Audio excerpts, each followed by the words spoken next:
നമസ്കാരം. ആസാദി നൈറ്റ് എഡിഷനിലേക്ക് ഏവർക്കും സ്വാഗതം. നോക്കാം ഇന്നത്തെ പ്രധാനപ്പെട്ട വാർത്തകൾ. കൊയിലാണ്ടിയിൽ ഉത്സവത്തിനിടെ ആനകൾ ഇടഞ്ഞു, 2 മരണം, നിരവധി പേർക്ക് പരിക്ക്. മോടി കൂട്ടാൻ പാലക്യം 1 കോടി രൂപ കൂടി അനുവദിച്ചു. ദേശീയപാത ഈ വർഷം തന്നെ തുറക്കും. 46 ദിവസത്തെ ചികിത്സ പൂർണ്ണ ആരോഗ്യത്തോടെ ആശുപത്രി വിട്ട് ഉമ്മ തോമസ് MLA. ചെന്നൈയിൽ ബൈക്ക് ഓടിച്ചത് ചോദ്യം ചെയ്ത് ദളിത് യുവാവിന്റെ കൈ വെട്ടിമാറ്റി. വിശദമായ വാർത്തകളിലേക്ക്. കൊയിലാണ്ടി കുറുവങ്ങാട് മണക്കുളങ്ങര ക്ഷേത്രത്തിലെ ഉത്സവത്തിനിടെ ആന ഇടഞ്ഞു. ഇതിനെ തുടർന്നുണ്ടായ തിക്കിലും തിരക്കിലും പെട്ട 2 സ്ത്രീകൾ മരിച്ചു. ലീല, അമ്മക്കുട്ടി എന്നിവരാണ് മരണപ്പെട്ടത്.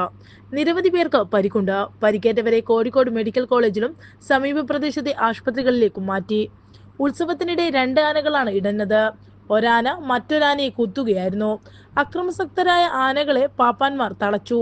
ക്ഷേത്രത്തിൽ വെടിക്കെട്ട് നടക്കുന്നതിനിടെ പരിഭ്രാന്തനായ ഒരാന സമീപത്തുള്ള ആനയെ കുത്തുകയായിരുന്നു. അതോടെ 2 ആനകളും പരിഭ്രാന്തരായി ഓടി. ആനകൾ ഇടഞ്ഞതോടെ ആളുകൾ 4 ഭാഗത്തേക്കും ഓടുകയായിരുന്നു. തിക്കിലും തിരക്കിലും പെട്ടായിരുന്നു സ്ത്രീകൾ മരണപ്പെട്ടത്. മലയോരത്തെ പ്രധാന വിനോദസഞ്ചാര കേന്ദ്രമായ പാലക്യം തട്ടിന് മോടി കൂടുന്നു. അടിസ്ഥാന സൗകര്യ വികസനത്തിന് 1 കോടി രൂപ അനുവദിച്ചതായി KN ബാലഗോപാൽ മന്ത്രി നിയമസഭയിൽ പ്രഖ്യാപിച്ചു. പാലക്യം തട്ടിന്റെ അടിസ്ഥാന സൗകര്യ വികസനത്തിന് തുക അനുവദിക്കണമെന്നാവശ്യപ്പെട്ട് സജീവ് ജോസഫ് MLA ബജറ്റ് ചർച്ചയിലെ പ്രസംഗത്തിലും മന്ത്രിയെ നേരിൽ കണ്ട് കത്ത് മുഖേനയും ആവശ്യപ്പെട്ടിരുന്നു. ഇതിന്റെ അടിസ്ഥാനത്തിലാണ് ഇപ്പോൾ തുക വകയിരുത്തിയത്. നിരവധി വിനോദസഞ്ചാരികൾ ഒത്തുചേരുന്ന ഇവിടെ അടിസ്ഥാന സൗകര്യത്തിന്റെ അപര്യാപ്തത മൂലം സഞ്ചാരികൾ ഏറെ പ്രയാസം നേരിടുന്നത് മന്ത്രിയുടെ ശ്രദ്ധയിൽപ്പെട്ടിട്ടുണ്ടായിരുന്നു. 2 വർഷം മുൻപ് വരെ ജില്ലയിൽ ഏറ്റവും കൂടുതൽ സഞ്ചാരികൾ എത്തിയത് പാലക്യം തട്ടിലായിരുന്നു. സമുദ്രനിരപ്പിൽ നിന്നും 3800-ലധികം അടി ഉയരത്തിൽ 8 ഏക്കർ പ്രദേശത്താണ് പാലക്യം തട്ട് സ്ഥിതി ചെയ്യുന്നത്.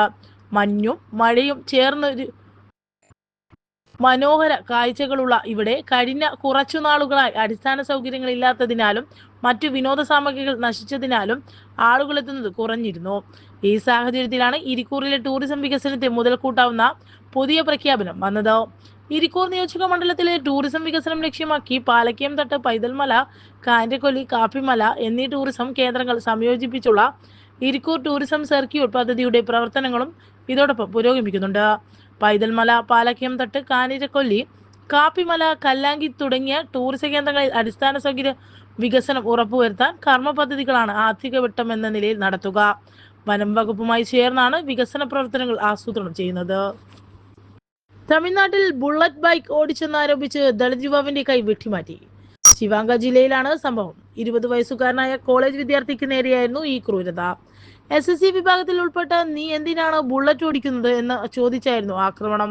അയ്യാസാമി എന്ന യുവാവിനാണ് ക്രൂര മർദ്ദനം അടക്കം നേരിടേണ്ടി വന്നത്. കഴിഞ്ഞ ദിവസം കോളേജിൽ നിന്നും ബുള്ളറ്റിൽ തിരികെ വരുമ്പോഴായിരുന്നു മർദ്ദനം. 3 പേർ യുവാവിനെ റോഡിൽ തടഞ്ഞു നിർത്തി ജാതീയമായി അധിക്ഷേപിച്ചതിന് ശേഷം കൈവെട്ടി മാറ്റുകയായിരുന്നു. മർദ്ദനത്തിൽ നിന്നും കുതറിമാറി വീട്ടിലെത്തിയ അയ്യസ്വാമിയെ ഉടൻ തന്നെ വീട്ടുകാർ ചേർന്ന് ആശുപത്രിയിൽ എത്തിച്ചു. യുവാവ് നിലവിൽ മധുരയിലെ രാജാജി സർക്കാർ ആശുപത്രിയിൽ ചികിത്സയിൽ കഴിയുകയാണ്. അയ്യാസ്വാമിയെ ഉടൻ ശസ്ത്രക്രിയയ്ക്ക് വിധേയമാക്കുമെന്നും നിലവിൽ ആരോഗ്യസ്ഥിതിയിൽ മറ്റു പ്രശ്നങ്ങളില്ലെന്നുമാണ് ആശുപത്രി അധികൃതർ അറിയിച്ചിരിക്കുന്നത്. സംഭവത്തിൽ പ്രതികളായ 3 പേരെയും പോലീസ് അറസ്റ്റ് ചെയ്തിരുന്നു. നിലവിൽ ഇവർ റിമാൻഡിലാണ്. ഭാരതീയ ന്യായ സംഹിത എന്നീ വകുപ്പുകൾ പ്രകാരമാണ് സിപ്പോർട്ട് പോലീസ് പ്രതികൾക്കെതിരെ കേസെടുത്തിരിക്കുന്നത്. കാലിക്കടവ് മുതൽ മുടപ്പിലങ്ങാട് വരെയുള്ള ദേശീയപാത 66ന്റെ നിർമ്മാണം അതിവേഗത്തിലായി. ദേശീയപാത ഈ വർഷം തുറന്നു കൊടുക്കുമെന്ന പ്രഖ്യാപനം വന്നതോടെ കരാറുകാർ പ്രവൃത്തി വേഗത്തിലാക്കിയിട്ടുണ്ട്. ഇനി മുന്നിലുള്ളത് 9 മാസമാണ്. 2021 ഒക്ടോബർ നവംബറിലാണ് പ്രവൃത്തി തുടങ്ങിയത്. 2025 മാർച്ച് 31 പൂർത്തീകരിക്കാനാണ് നിർദ്ദേശിച്ചെങ്കിലും അത് ദീർഘിപ്പിച്ചു. ജില്ലയിലെ 2 റീച്ചുകളിൽ പ്രവൃത്തി 70% മുകളിലെത്തി. കാലിക്കടവ് മുതൽ തളിപ്പറമ്പ് വരെയുള്ള റീച്ചിൽ 72%-ലെത്തി.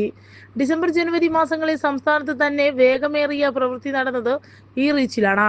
തളിപ്പറമ്പ് ചുടലക്കോട് വളവ്, കുപ്പംപുഴയിലെ പാലം എന്നീ പണികളാണ് പ്രധാനമായി പൂർത്തിയാക്കാനുള്ളത്. പ്രധാന നിർമ്മാണ സവിശേഷതയായ തളിപ്പറമ്പ് കീഴാറ്റൂർ കുറ്റിക്കോലിലെ 700 മീറ്റർ മേൽപ്പാലം സമയബന്ധിതമായി പൂർത്തീകരിക്കും. തളിപ്പറമ്പ് മുഴപ്പിലങ്ങാട് റീച്ചിൽ പ്രവൃത്തി 70% കഴിഞ്ഞു. വളപട്ടണം പാലം നിർമ്മാണം അതിവേഗം നടക്കുകയാണ്. രൂപരേഖയിലെ മാറ്റം മൂലം വൈകി തുടങ്ങിയ പ്രവൃത്തിയാണിത്. പയ്യന്നൂർ ബൈപ്പാസുകളുടെ പ്രവൃത്തിയും വേഗത്തിലായി. ദേശീയപാത മുറിച്ചു കടക്കാൻ വഴിയില്ലാത്ത സ്ഥലങ്ങളിൽ മേൽ നടപ്പാതയും പണിയും വേഗത്തിലാക്കും. തളിപ്പറമ്പ് മുഴപ്പിലങ്ങാട് റീച്ചിൽ നിലവിൽ 5 മേൽപ്പാതങ്ങളാണ് ഉയരുന്നത്. തലശ്ശേരി തുറമുഖ വികസനത്തിനായി കയ്യേറ്റ ഭൂമി ഒഴിപ്പിക്കലും ചാലിൽ ഗോപാലപേട്ട മത്സ്യ മാർക്കറ്റ് നിർമ്മാണവുമായി ബന്ധപ്പെട്ട് നിയമസഭാ സ്പീക്കർ അഡ്വക്കേറ്റ് എൻ ഷംസീറിന്റെ അധ്യക്ഷതയിൽ സ്പീക്കറുടെ ചേംബറിൽ ഫിഷറീസ്, ഹാർബർ, എഞ്ചിനീയറിംഗ് വകുപ്പുകൾ, മാരിടൈം ബോർഡ് എന്നിവയുടെ സംയുക്ത യോഗം ചേർന്നു. ഡ്രഡ്ജിംഗ് നടത്തിയ തലായി തുറമുഖം ശരിയായ നിലയിൽ പ്രവർത്തിപ്പിക്കുന്നതിനും ഫിംഗർ പോർട്ടിൽ ബോട്ടുകൾ അടുപ്പിക്കുന്നതിനും അവിടെ ഹോൾസെയിൽ മാർക്കറ്റ് പ്രവർത്തിപ്പിക്കുന്നതിനും നടപടി സ്വീകരിക്കണമെന്ന് സ്പീക്കർ നിർദ്ദേശിച്ചു. കയ്യേറ്റ ഭൂമി ഒഴിപ്പിക്കുന്നതുമായി ബന്ധപ്പെട്ട സർവേ നടപടികൾ ഫെബ്രുവരി 20-ന് ആരംഭിക്കും. ഒഴിപ്പിക്കലുമായി ബന്ധപ്പെട്ട് അനധികൃത കയ്യേറ്റക്കാർക്ക് നോട്ടീസ് നൽകും. ആദ്യഘട്ടത്തിൽ അനധികൃതമായി കയ്യേറിയ കെട്ടിടങ്ങൾ ഒഴിപ്പിക്കാനും നടപടി സ്വീകരിക്കും. മത്സ്യ മാർക്കറ്റ് നിർമ്മാണവുമായി ബന്ധപ്പെട്ട് സർവേ ചെയ്യാത്ത ഭൂമിക്ക് പെർമിസീവ് സാങ്ഷൻ നൽകുന്നതിന് ഫിഷറീസ് വകുപ്പ് സെക്രട്ടറിയുടെ കത്തിന്റെ അടിസ്ഥാനത്തിൽ ജില്ലാ കളക്ടർ അനുമതി നൽകും. റൂറൽ ഇൻഫ്രാസ്ട്രക്ചർ ഡെവലപ്മെന്റ് ഫണ്ടിൽ ഉൾപ്പെടുത്തി ന്യൂമാഹി മുതൽ മണക്കാമുക്ക് വരെയുള്ള തീരദേശ മേഖല ഹെറിറ്റേജ് ടൂറിസത്തിനും കോസ്റ്റൽ ബിനാലെ ഭാവിയിൽ സംഘടിപ്പിക്കുന്നതിനും മത്സ്യത്തൊഴിലാളികളുടെ ഉന്നമനം കൂടി ലക്ഷ്യമിട്ടുള്ള ബൃഹത് പദ്ധതി ആരംഭിക്കുന്നതിനും നടപടിയുണ്ടാകും. കണ്ണൂർ ജില്ലാ കളക്ടർ അരുൺ കെ വിജയൻ ഓൺലൈനായും ഫിഷറീസ് വകുപ്പ് special secretary Abdul Nasar, director Safnan Nasaruddin, harbour engineer വകുപ്പ് chief engineer Muhammad Ansari, maritime board chairman NS Pillai, CEO Shine A Haq, coastal area development cooperative chief engineer TV Balakrishnan, executive engineer Jayasree M, സ്പീക്കറുടെ private secretary T Manoharan Nair, additional PS Arjun SK എന്നിവർ നേരിട്ടും യോഗത്തിൽ പങ്കെടുത്തു. News desk Azad Media. നൃത്ത പരിപാടിക്കിടെ സ്റ്റേജിൽ നിന്നും വീണ് ഗുരുതരമായി പരിക്കേറ്റ ഉമാ തോമസ് MLA ആശുപത്രി വിട്ടു. കല്ലൂർ സ്റ്റേഡിയത്തിൽ താൽക്കാലികമായി നിർമ്മിച്ച സ്റ്റേജിൽ നിന്നും വീണ് ഗുരുതരമായി പരിക്കേറ്റ് ചികിത്സയിലായിരുന്ന ഉമാ തോമസ് MLA ഡിസംബർ 29-ന് വൈകുന്നേരം 6:30 ഗുരുതരമായി പരിക്കേറ്റ ഉമാ തോമസിനെ ആശുപത്രിയിൽ പ്രവേശിപ്പിച്ചത്. 46 ദിവസത്തെ ചികിത്സയ്ക്ക് ശേഷമാണ് അവർ ആശുപത്രി വിട്ടത്. ചികിത്സ പൂർത്തിയാക്കി ആശുപത്രി വിടുന്ന കാര്യം ബുധനാഴ്ച ഉമാ തോമസ് MLA തന്നെ സാമൂഹിക മാധ്യമങ്ങളുടെ അറിയിച്ചിരുന്നു. തന്നെ ശുശ്രൂഷിച്ച ഡോക്ടർമാർ, ന്യൂസ് സപ്പോർട്ട് സ്റ്റാഫ് എന്നിവർക്കും സഹപ്രവർത്തകർ, സുഹൃത്തുക്കൾ, കുടുംബാംഗങ്ങൾ എന്നിവർക്കും നന്ദി അറിയിക്കുന്നതായി ഉമാ തോമസ് ഫേസ്ബുക്കിൽ പങ്കുവച്ച കുറിപ്പിൽ പറഞ്ഞിരുന്നു. ആശുപത്രി വിട്ട ഉമാ തോമസിന് വലിയ യാത്രയപ്പാണ് ആശുപത്രി ജീവനക്കാർ നൽകിയത്. ഡോക്ടർമാർ നിർദ്ദേശിച്ച പ്രകാരം ആരോഗ്യസ്ഥിതി വീണ്ടെടുക്കുന്നതിനായി ഏതാനും ആഴ്ചകൾ കൂടെ വിശ്രമം അനിവാര്യമാണ്. അതോടൊപ്പം കുറച്ച് ദിവസങ്ങൾ കൂടി സന്ദർശനങ്ങളിൽ നിയന്ത്രണം ഉണ്ടാവണമെന്നാണ് അറിയിച്ചിട്ടുള്ളത്. ഹൃദയം നിറഞ്ഞ നന്ദിയോടുകൂടി എല്ലാവരെയും വീണ്ടും കാണാൻ ഞാൻ ആഗ്രഹിക്കുന്നു. വീണ്ടും നമുക്ക് ഒത്തുചേരാം. ആ നിമിഷങ്ങൾക്കായി കാത്തിരിക്കുന്നുവെന്നും ഉമാ തോമസ് MLA കുറിച്ചു.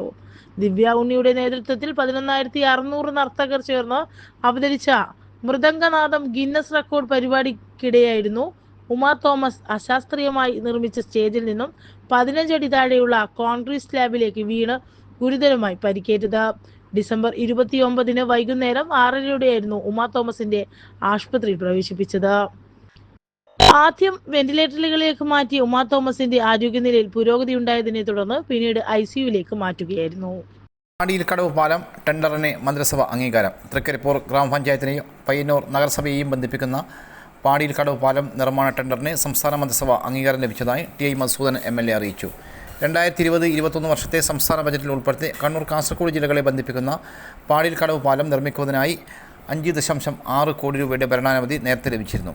ഇൻലാൻഡ് നാവിഗേഷൻ ക്ലിയറൻസ് ലഭിക്കുന്നതിനായി പാലത്തിൻ്റെ ഡിസൈനിൽ മാറ്റം വരുത്തേണ്ടി വന്നു. പുതുക്കിയ ഡിസൈൻ തയ്യാറാക്കുമ്പോൾ പാലത്തിൻ്റെ ഉയരവും നീളവും കൂടുകയും സ്പാൻ തമ്മിലുള്ള അകലം വർദ്ധിക്കുകയും ചെയ്ത സാഹചര്യത്തിൽ എസ്റ്റിമേറ്റ് തുക വർദ്ധിപ്പിച്ചപ്പോൾ അപ്രോച്ച് റോഡ് ഉൾപ്പെടെ നിർമ്മിക്കുവാൻ 11.1 കോടി രൂപ ആവശ്യമായി വന്നു. തുടർന്ന് TI മധുസൂദൻ MLA പൊതുമരാമത്ത് വകുപ്പ് മന്ത്രിക്കും ധനകാര്യ വകുപ്പ് മന്ത്രിക്കും നിവേദനം നൽകുകയും 11.1 കോടി രൂപയുടെ പുതുക്കിയ ഭരണാനുമതി ലഭിക്കുകയും ചെയ്തു. തുടർന്ന് 2 തവണ ടെൻഡർ ചെയ്തെങ്കിലും ആരും പങ്കെടുത്തില്ല. മൂന്നാമത്തെ ടെൻഡറിൽ ഭരണാനുമതി നൽകിയ തുകയേക്കാൾ 14% അധികം തുക കോട്ട് ചെയ്തു. ടെൻഡർ ചെയ്ത തുക ഭരണാനുമതി തുകയേക്കാൾ അധികമായതിനാൽ നിലവിലെ പൊതുമരാമത്ത് മാനദണ്ഡ പ്രകാരം മന്ത്രിസഭയുടെ അംഗീകാരം ആവശ്യമാണ്. അതിനാണ് ബുധനാഴ്ച ചേർന്ന ക്യാബിനറ്റ് അംഗീകാരം നൽകിയത്. പാലം പണി വേഗത്തിൽ ആരംഭിക്കാൻ ആവശ്യമായ നടപടികൾ സ്വീകരിക്കണമെന്ന് MLA ബന്ധപ്പെട്ട ഉദ്യോഗസ്ഥർക്ക് നിർദ്ദേശം നൽകി. ിൽ ആരോഗ്യം ആനന്ദം ജനകീയ പരിപാടിക്ക് തുടക്കമായി. അർബുദ പ്രതിരോധത്തിനും ചികിത്സയ്ക്കുമുള്ള ആരോഗ്യവകുപ്പിൻ്റെ ആരോഗ്യം ആനന്ദം ജനകീയ അർബുദ പ്രതിരോധ ക്യാമ്പയിന് ചെറുപുഴ പഞ്ചായത്തിൽ തുടക്കമായി. ഗ്രാമപഞ്ചായത്ത് പ്രസിഡന്റ് KF അലക്സാണ്ടർ ഉദ്ഘാടനം ചെയ്തു. വൈസ് പ്രസിഡന്റ് റജി പുളിക്കൽ അധ്യക്ഷനായി. പുളിങ്ങോം കുടുംബാരോഗ്യ കേന്ദ്രവുമായി സഹകരിച്ചാണ് സ്ത്രീകളിലെ അർബുദം നേരത്തെ കണ്ടെത്തുന്നതിനുള്ള മെഗാ പരിശോധനാ ക്യാമ്പുകൾ നടത്തുന്നത്. പ്രാപ്പോയിൽ ജനകീയാരോഗ്യ കേന്ദ്രത്തിൽ നടത്തിയ പഞ്ചായത്തിലെ ആദ്യ ക്യാമ്പിൽ ആരോഗ്യ standing committee chairman M. Balakrishnan, ward മെമ്പർമാരായ KM Shaji, KP Sunitha, health inspector V. Muhammad Sharif, MLSP TM Kavitha, PP Lakshmanan എന്നിവർ സംസാരിച്ചു. 100ലധികം സ്ത്രീകൾ ക്യാമ്പിൽ പങ്കെടുത്തു. 55 പേരുടെ പാപ്സ്മിയർ പരിശോധന നടത്തി. പഞ്ചായത്തിലെ 10 കേന്ദ്രങ്ങളാണ് മെഗാ ക്യാമ്പുകൾ നടത്തുന്നത്. മാർച്ച് 8-നാണ് ചെറുപുഴ പഞ്ചായത്തിലെ വാർഡുതല ക്യാമ്പുകൾ സമാപിക്കുക. മാർച്ച് 8 വരെ വ്യാഴാഴ്ചകളിൽ പ്രാപ്പോയിൽ ജനകീയാരോഗ്യ കേന്ദ്രത്തിലും വെള്ളിയാഴ്ചകളിൽ പുളിങ്ങോം FHCയിലും പാപ്സ്മിയർ പരിശോധന ഉണ്ടാകും. ഹരിത കേരള ജില്ലാ മിഷൻ ഏകദിന ശില്പശാല 25. ജില്ലയെ സമ്പൂർണ്ണ പച്ചത്തുരുത്താക്കുക എന്ന ലക്ഷ്യവുമായി ഹരിത കേരളം ജില്ലാ മിഷൻ ഫെബ്രുവരി 25 രാവിലെ 10 എടക്കാട് ബ്ലോക്ക് പഞ്ചായത്ത് ഹാളിൽ ഏകദിന ശില്പശാല സംഘടിപ്പിക്കുന്നു. വനം വകുപ്പിൻ്റെ ഉത്തരമേഖല CCF KS ദീപ ഉദ്ഘാടനം ചെയ്യും. ഹരിത കേരളം സംസ്ഥാന മിഷൻ അസിസ്റ്റന്റ് കോർഡിനേറ്ററായ TP സുധാകരൻ, SU സഞ്ജീവ്, തദ്ദേശ സ്വയംഭരണ വകുപ്പ് ജോയിന്റ് ഡയറക്ടർ TG അരുൺ, തൊഴിലുറപ്പ് വകുപ്പ് joint programme coordinator Jaison Mathew എന്നിവർ പങ്കെടുക്കും. പുതിയ പച്ചത്തുരുത്തുകൾ നട്ടുവളർത്താനാവശ്യമായ വൃക്ഷത്തൈകൾ സന്നദ്ധ പ്രവർത്തനത്തിലൂടെ സമാഹരിക്കാനും സ്വകാര്യ ഭൂമി പച്ചത്തുരുത്തുകൾ വ്യാപിക്കാനും വ്യക്തികളെയും സന്നദ്ധ സംഘടനകളെയും നഴ്സറികളുടെയും സഹകരണത്തോടെ നഗരങ്ങളിൽ പച്ചത്തുരുത്തുകൾ നട്ടുവളർത്താനുള്ള പദ്ധതികൾ ശില്പശാലയിൽ തയ്യാറാക്കും. ഇതോടെ ഇന്നത്തെ ആസാദി വാർത്തകൾ ഇവിടെ സമാപിക്കുകയാണ്. അടുത്ത വാർത്താ ബുള്ളറ്റിൻ നാളെ രാത്രി. നാളെ വീണ്ടും കാണാം. നന്ദി, നമസ്കാരം.